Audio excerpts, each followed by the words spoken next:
only the size of a grain of rice. A male vampire spider is desperate to win attention with his courtship ritual. But the female of the species is into some pretty freaky stuff. And right now, he's just not doing it for her. He only gets to mate if he's wearing a sweet perfume of human blood. But his fangs aren't made for human flesh. So, he needs some other sucker to do his dirty work.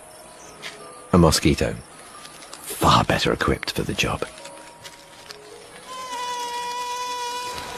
With super-sensitive antennae, it homes in on carbon dioxide in our breath and heat from our bodies.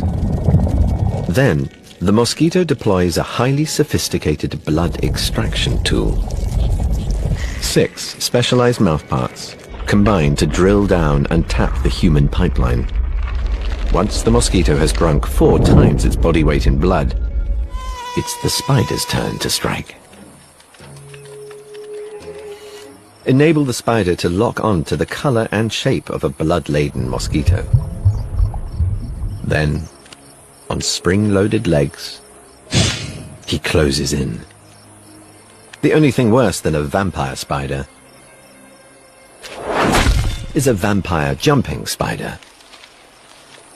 Okay, make that a venomous vampire jumping spider.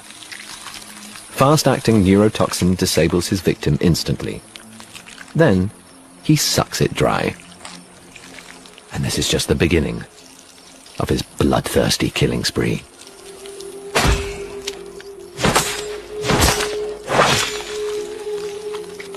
Because the more he drinks, the sexier he smells. Now, he's ready for romance. And with the sweet scent of blood oozing from every pore, who could possibly resist?